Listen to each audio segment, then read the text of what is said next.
Sir sir చివరిగా మీరు మామూలుగా ఈ 1 ఇయర్ జరిగిన ఈ మొత్తం ఇష్యూకి సంబంధించి అంటే ఈ విక్టరీ ఏదైతే టీడీపీ ఒక స్వీట్ విక్టరీని సాధించిందో పొత్తులతో, సో చివరిగా ఈ విక్టరీ మీద మీ కామెంట్ అంటే మిగతా 4 ఏళ్ళు ఎలా ఉంటే బాగుంటుందని మీరు అనుకుంటున్నారు? అంటే ఇప్పుడు ప్రధానంగా మౌలికంగా విద్యా వ్యవస్థ, ఆరోగ్య వ్యవస్థ ఇంకా కొంత పని జరగాల్సిన అవసరం ఉంది. ఈ మధ్యకాలంలో నీలాంటి కొంతమంది మిత్రులు, మాలాంటి నాకు తెలిసిన మిత్రులతో ఒక దళిత సంక్రాంతి అని ఒక కార్యక్రమం చేశాం మేము. అవును, సంక్రాంతి కార్యక్రమం. దానిలో ఉద్దేశం ఏంటంటే మేము చెప్పింది అంటే విద్యా, వైద్య రంగము, ఉపాధి రంగంలో, సాంస్కృతిక రంగంలో చాలా చర్చ జరగాల్సిన అవసరం ఉంది. పేద వర్గాలకి మేలు జరగాల్సిన అవసరం ఉంది. విద్య, వైద్యము, ఉపాధి, సాంస్కృతిక రంగాల్లో పేద వర్గాలకు మేలు జరిగే విధంగా ప్రభుత్వ విధానాలు ఉండే విధంగా మనందరం కలిసి పనిచేద్దామని కొంత మిత్రులతో మేము దళిత సంక్రాంతి నిర్వహించాం.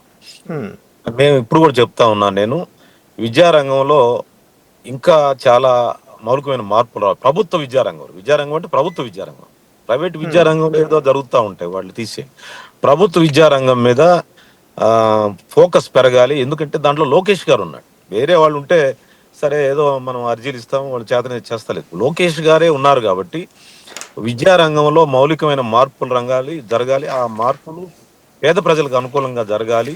దాని మీద కలిసి వచ్చే వాళ్ళందరం కలిసి మనం లోకేష్ గారికి, ప్రభుత్వానికి సూచనలు చేయాలి. ఎందుకంటే దాని సెక్రటరీ కూడా దళిత వర్గాలకు సంబంధించిన సెక్రటరీ ఉన్నాడు, లోకేష్ గారు ఉన్నాడు. ఈరోజు ఇద్దరు ఉండటం వల్ల అందరం కలిసి మీడియా కానీ, మిగతా పెద్దలు కానీ, పేద వర్గాల కోసం పనిచేసేవాళ్ళు కానీ మనందరం కలిసి విద్యారంగం మీద పెద్ద ఫోకస్ పెట్టాల్సిన అవసరం ఉంది. ప్రభుత్వానికి సరైన సూచనలు ఇవ్వాల్సిన అవసరం కూడా మనందరి మీద ఉందనేది నా బాధ్యత. నేను సాంస్కృతిక రంగం అనే పదం వాడారు, అంటే దాన్ని కాస్త వివరించగలరా?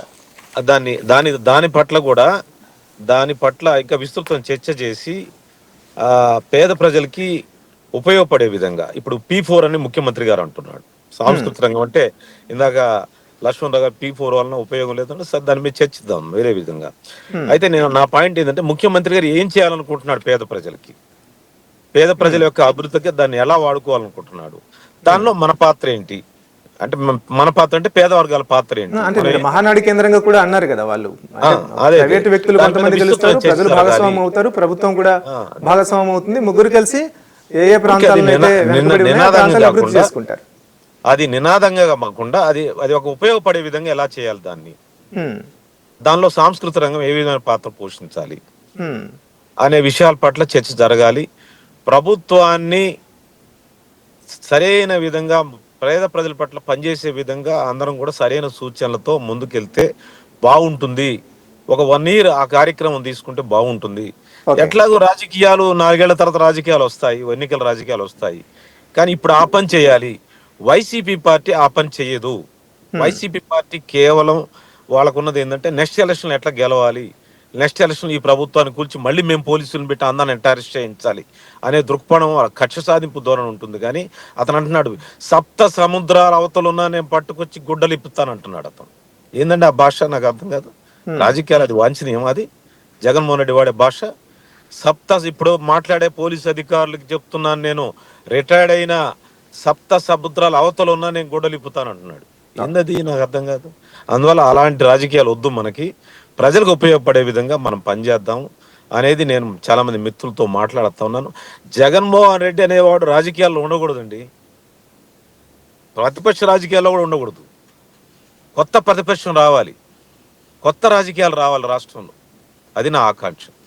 లక్ష్మణరావు గారు మీ అబ్జర్వేషన్స్ చెప్తారా చివరిగా? అంటే ఎలాంటి పద్ధతులు పాటిస్తే మిగతా రోజుల్లో కనీసం అంటే ఏవైతే హామీలు ఇచ్చి ఏవైతే మాట్లాడుతూ అధికారంలోకి వచ్చారో అవి నెరవేర్చుకునే దిశగా, లేకుంటే ఒక ఆదర్శవంతమైన పాలన అందించే దిశగా, అది ఏ పార్టీ అయినా కావచ్చు, అధికారంలో ఉన్నప్పుడు ప్రజల క్షేమమే అంతిమం కాబట్టి ఎలాంటి జాగ్రత్తలు తీసుకుంటే బాగుంటుంది అనేది మీ అబ్జర్వేషన్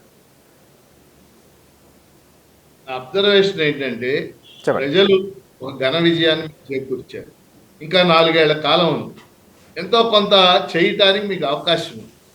అందుకని ఆంధ్రప్రదేశ్ సమాజం, ఆంధ్రప్రదేశ్ రాష్ట్రం ఎదుర్కొంటున్న సమస్యలు దృష్టిలో పెట్టుకుని లేదా P4 విజన్ 247 ఇలాంటి కళలు కాకుండా వాస్తవిక దృక్పథం వ్యవసాయ రంగంలో రైతాంగ పరిస్థితి, కౌలు రైతుల పరిస్థితి. ఈరోజు కౌలు రైతులు లాస్ట్ 6 months లో 40-50 మంది ఆత్మహత్య చేసుకున్నారు. కౌలు రైతుల్ని మనం ఎలా కాపాడాలి?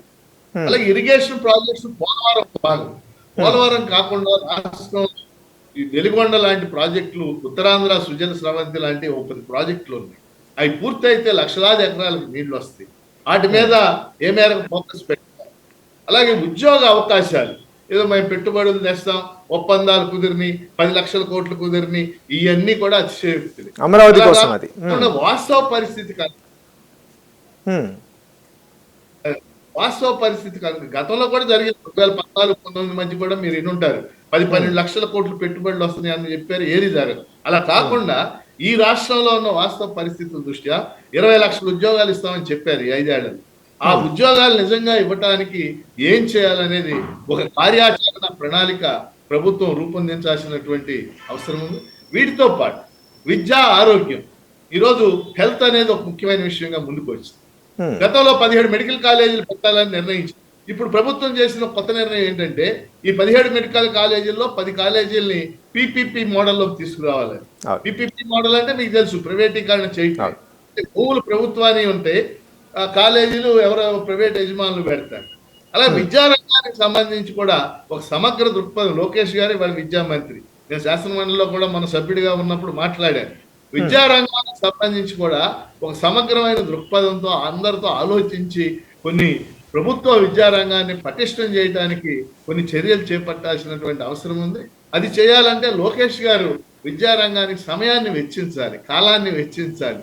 అందుకని ఈ అంశాలు వ్యవసాయం, నిరుద్యోగం, అట్లాగే మూడోది ఇరిగేషను, హెల్త్, ఎడ్యుకేషన్, ఈ 5 అంశాల మీద మౌలికంగా ప్రజలు ఎదుర్కొంటున్న సమస్యలు పరిష్కరించడానికి ఈ 4 ఏళ్లలో ప్రభుత్వం ప్రయత్నం చేస్తే బాగుంటుంది అనేది నా అభిప్రాయం. Okay sir, okay. శివరాచార్య గారు, నాకు అంటే చివరిగా ఒక ప్రశ్న అడుగుతాను. ఏంటంటే ఇప్పుడు ఈవీఎంలకు సంబంధించి ఎప్పుడు ఎవరు వేడిపోయినా కూడా ఇది ఈవీఎంలకు సంబంధించిన వ్యవహారమే తప్ప మా ఓటమి కాదు అని చెప్పే ఒక ధోరణి గత 10-15 ఏళ్ళ నుంచి మనం చూస్తున్నాం, ముఖ్యంగా బీజేపీ అధికారంలోకి వచ్చిన తర్వాత. ఇది ఎంతవరకు వాస్తవం? అసలు ఒక పొలిటికల్ స్ట్రాటజీగా ఇట్లాంటి విషయాలు ఎప్పుడైనా అబ్జర్వ్ చేశారా? అట్లా జరిగే అవకాశం ఉందా? జరిగిందా ఒకటి, జరిగే అవకాశం ఉందా రెండోది. జరిగే అవకాశం ఉందన్నప్పుడు మీరు ఒక నది పక్కనో లేక ఊరి పక్క చెరువు ఉన్నప్పుడు వర్షం వస్తే వరద వస్తుంది కాబట్టి వరద వచ్చే అవకాశం అనేది వస్తుంది. కానీ ఎప్పుడు జరుగుతుంది? వరద వచ్చిందా లేదనే సమస్య. ఈవీఎం అనేది టెక్నాలజీ బేస్ ఉంది. సో టెక్నాలజీని ట్యాంపర్ చేయొచ్చు అంటే చేయొచ్చు, కానీ చేయగలిగారా చేశారా లేదనేది సమస్య. ప్రూవ్ చేసుకోవాలి. చేయగలరని నిరూపించడం వేరు, చేశారని చెప్పి నిరూపించడం వేరు. నేనేం చెప్తానంటే ఇప్పుడు అయిపోయిన తర్వాత ఈవీఎంలో మోసం జరిగింది, ఈవీఎంలో జరిగిందని చెప్తున్నారు. ఇది ఫలితాలు వచ్చిన తర్వాత, ఫలితాల వరకు మేమే గెలుస్తున్నామన్న దాదాపు అంటే సంవత్సరం కిందట ఇదే టైం వరకు ఇప్పుడు కొంచెం ఇంకా చెప్పాలంటే ఒక మీడియాలో ఇప్పుడు కూడా వైసీపీ లీడ్ ఉందని చూపించిన మీడియా ఉంది ఒకటి. ఈ టైం దాదాపు ఇప్పుడు 1-20 అవుతున్న టైంలో కూడా ఉందని చూపించి ఇంకా అవకాశం ఉందని నమ్మిన వాళ్ళు కూడా ఉన్నారు. అంత అయిపోయిన తర్వాత పోస్ట్ మార్టం చేసిన తర్వాత ఈవీఎంల వల్ల మేము ఓడిపోయామని చెప్పడం వలన ఎలాంటి ఉపయోగం లేదు. చంద్రబాబు నాయుడు గారు ఏం చేశారు? 2019 ఎన్నికలు అయిపోయిన ఎమ్మటే మరి ఆయనకి ఎందుకు అనిపించిందో, కానీ ఆయన ఓటమి ఆయనకు తెలిసిందో, ఓడిపోతున్నాను కాబట్టి దాన్ని కవర్ చేయాలని చెప్పి నన్ను ఈవీఎంలు ఓడగొట్టినాయి కాదు, ఓడగొట్టబోతున్నాయి, ఈవీఎంలు ట్యాంపర్ జరిగిందని చెప్పి ఆయన దేశం మొత్తం తిరిగినాడు. ఆడ ఫరూక్ అబ్దుల్లా, శరద్ పవార్ అందరి దగ్గర దిగి ఢిల్లీలో చేశాడనమాట. అప్పటికిప్పటికి తేడా ఏమీ లేదు. ఆ రోజు కూడా ఎన్నికల కమిషను పోలింగ్ అయిపోయిన రోజు ప్రకటించిన ఓటింగ్ పర్సంటేజ్కి ఓట్లకి కౌంటింగ్ దగ్గర వచ్చేది తేడా ఉంటుంది. ఈ రోజే కదా, గత 5-6 ఎన్నికల నుంచి జరుగుతూనే ఉంది. బాగా నేరో ఉన్న కర్ణాటక లాంటి ఎన్నికల్లో కాంగ్రెస్కి బీజేపీ కన్నా ఎక్కువ ఓట్లు వస్తాయి, సీట్లు మాత్రం 25-30 తక్కువ వస్తాయి. అట్లాగే గుజరాత్ 2018 ఎన్నికలు, ఈ వేరియేషన్లు అన్నీ ఉన్నాయి. దానికి ఎలక్షన్ కమిషన్ అడ్మిట్ అవుతుంది. మేము ఇచ్చిందే ఫైనల్, ఇది ఆ రోజు కౌంటింగ్ చేసే ఫైనల్ ఇదే ఫైనల్ అనుకున్నది కోర్టు కూడా అఫిడవిట్ ఇచ్చింది. కాబట్టి ఈవీఎంలు అనే చర్చని రాజకీయ పార్టీలు ఓడిపోయిన తర్వాత కొనసాగించడం వల్ల నమ్మకం లేదు. ఈరోజు వైసీపీ పార్టీ కానీ మరొక పార్టీ, ఈవెన్ కాంగ్రెస్ రాహుల్ గాంధీ కానీ వీళ్ళు ఎవరైనా కానీ ఈవీఎం వల్ల మేము ఓడిపోతున్నాం అనుకుంటే ఈవీఎంలు ఉంటే మేము బైకాట్ చేస్తామని ఇచ్చేయండి, సుప్రీంకోర్టుకి వెళ్ళండి, మాకు ఈవీఎంలు వద్దు కావాలని వెళ్ళండి.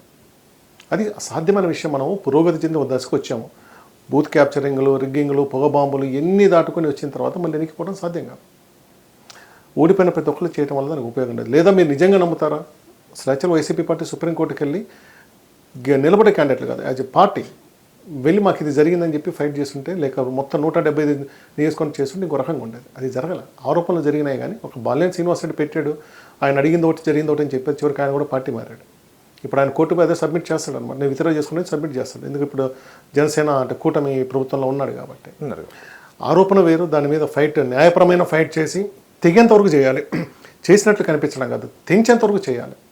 ఇక్కడ ఫైట్ జరిగి ఇది దేశం మొత్తానికి ఇది ఒక ఉద్యమంలాగా పోవాలన్నమాట. అది ఉన్నప్పుడు అందరం ఆలోచించగలుగుతాం. అది లేనప్పుడు ఇది కేవలం ఆరోపణకు మాత్రమే చూడాలి. వ్యక్తిగతంగా నేను ఏ ఎన్నికల్లో కూడా ఈవీఎంల వల్ల ఫలితాలు మారింది లేదని నమ్ముతా, బలంగా నమ్ముతా.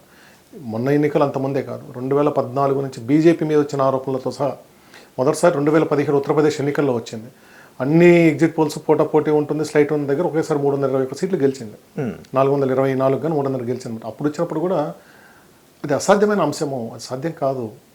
మీరు అలా చేయాలి అనుకునే దానికి కౌంటర్ ఇంటెలిజెన్స్ ఉంటుంది, పెట్టుకోండి. పవర్ఫుల్ ఉంది, బ్యాటరీ ఫుల్ ఉంది, ఇవన్నీ నిలబడే ఆరోపణలు. సో తప్పించుకోవడానికి చేసే ఆరోపణలు ఏదో ఒక కారణం చేయటం అంతే. ఆ రోజైతే చంద్రబాబు నాయుడు గారితో ఇంకా కొంత సింపథెటిక్ సిచ్యువేషన్. ఆయన ఓడిపోయిన తర్వాత అయ్యా మీరెట్లా ఓడిపోయారని చెప్పి కొంతమంది వచ్చి, అంతవరకు జీవితంలో వాళ్ళు ఎప్పుడు సీఎంలో కానీ చంద్రబాబు ఇంటిగానే పోయి ఉండరు. ఓడిపోయిన తర్వాత మాత్రం ఊళ్ళ నుంచి వచ్చి తీసుకొచ్చినారు. ఇక్కడ జగన్మోహన్ రెడ్డి ఆరోపణ చేసి వదులుకున్నాడు, అలాంటి క్యాంపెయిన్ చేయకుండా. పార్టీలు ఓడిపోయిన తర్వాత ఎంత అనవసరం. Thank you so much sir, thank you so much. చాలా విలువైన అంశాలని తెలియజేశారు. నిజానికి నిర్మాణాత్మకం కూడా అంటే అనేక విషయాలు అంటే స్ట్రాటజిస్టులు ఇస్తున్న సలహాలను ఎప్పటికప్పుడు అంటే ఒక స్ట్రాటజిస్టులే కాకుండా ఫీడ్బ్యాక్ తీసుకొని దాని తగ్గట్టుగా వాళ్ళు ఎప్పటికప్పుడు నిర్మాణాత్మకంగా తమ పరిపాలనా విధానాలను మార్చుకుంటే బాగుంటుందనే అభిప్రాయాన్ని మీకు వ్యక్తం చేశారు. అలాగే మాణిక్య వరప్రసాద్ గారు, thank you so much sir. మీకు చాలా తక్కువ టైం ఉన్నా కూడా మీరు కారులో ఎక్కడో జర్నీ చేస్తున్నట్టున్నారు, అయినా కూడా ఈటీవీకి సమయం ఇచ్చి మాట్లాడినందుకు థ్యాంక్ యూ సో మచ్. అలాగే లక్ష్మణ్ రావు గారు, మీకు కూడా thank you so much sir. మళ్ళీ అనేక విషయాల మీద మీతో మాట్లాడాల్సి ఉంది అని అనిపిస్తుంది. మనం ఎప్పుడు యూటీవీలో అనేక విషయాల మీద డిస్కషన్ పెట్టుకుందాం. Thank you so much. ఇవాళ స్టూడియోకి మీరు అందుబాటులో ఉండి మాకు జూమ్ లైన్లో వచ్చి అనేక అభిప్రాయాలు షేర్ చేసుకున్నందుకు. ఇది ఇవాళ చర్చ. చూస్తూనే ఉండండి యూటీవీ.